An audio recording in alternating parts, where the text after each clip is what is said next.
নমস্কার বন্ধুরা, তোমরা সবাই কেমন আছো? আশা করি সবাই ভালো আছো। আমার চ্যানেলে তোমাদের সবাইকে স্বাগত জানাই। আজ আমি তোমাদের সাথে শেয়ার করব ফুলকপির পকোড়ার রেসিপি।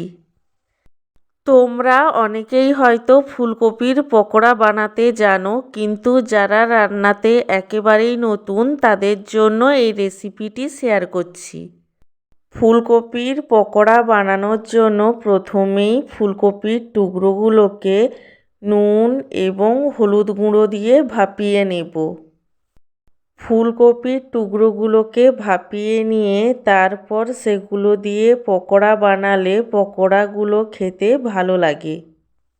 ফুলকপির টুকরোগুলোকে ভাপিয়ে নেওয়ার পর আমি পকোড়ার জন্য ব্যাটারটা তৈরি করে নেব। তার জন্য একটি পাত্রে নিয়ে নেব পরিমাণ মতো বেসন। তারপর বেসনের মধ্যে দিয়ে দেব স্বাদ অনুযায়ী নুন, হলুদ গুঁড়ো, লঙ্কার গুঁড়ো এবং সামান্য থেতো করে নেওয়া রসুন। ফুলকপির পকোড়াতে থেতো করে নেওয়া রসুন ব্যবহার করলে পকোড়ার স্বাদ অনেক গুণ বেড়ে যায়। তোমরা চাইলে রসুনটা স্কিপও করতে পারো। এরপর বেসনের মধ্যে অল্প অল্প জল দিয়ে ব্যাটারটা তৈরি করে নেব। ব্যাটারটা খুব গাঢ়ও হবে না, আবার খুব পাতলাও হবে না। ব্যাটারটা তৈরি হয়ে গেলে আমি পকোড়াগুলো ভেজে নেব। তার জন্য ওভেনে কড়াই বসিয়ে দেব এবং কড়াইয়ের মধ্যে দিয়ে দেব সাদা তেল। তেল ভালোভাবে গরম হলে ফুলকপির টুকরোগুলোকে এক এক করে নিয়ে বেসনের ব্যাটারের মধ্যে দিয়ে দেব। তারপর ফুলকপির টুকরোর গায়ে ভালোভাবে ব্যাটারটা লাগিয়ে তেলের মধ্যে ভাজার জন্য দিয়ে দেব। ফুলকপির পকোড়াগুলোকে লো টু মিডিয়াম ফ্লেমে ভেজে নেব। হাই ফ্লেমে পকোড়াগুলো ভাজবো না। হাই ফ্লেমে পকোড়াগুলো ভাজতে গেলে পকোড়াগুলো বাইরে থেকে ভাজা হয়ে গেলেও ভেতর থেকে কাঁচা থেকে যেতে পারে।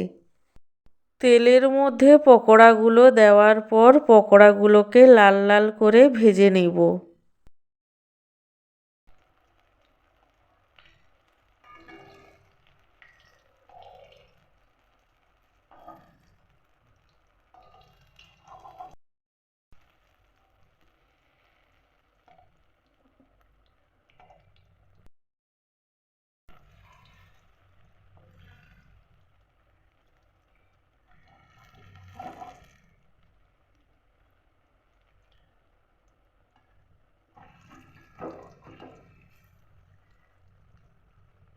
লাল লাল করে ভাজা হয়ে গেলে ফুলকপির পকোড়াগুলোকে একটি পাত্রে তুলে নেব এবং এইভাবেই সমস্ত পকোড়াগুলোকে ভেজে নেব। সমস্ত পকোড়া ভাজা হয়ে গেলে আমি গরম গরম ফুলকপির পকোড়া পরিবেশন করব। তোমরা এইভাবে ফুলকপির পকোড়া বানিয়ে খেয়ে দেখো, আশা করি ভালোই লাগবে। ভালো লাগলে আমার চ্যানেলটিকে সাবস্ক্রাইব করে পাশে থেকো এবং লাইক কমেন্ট শেয়ার করতে একদমই ভুলো না।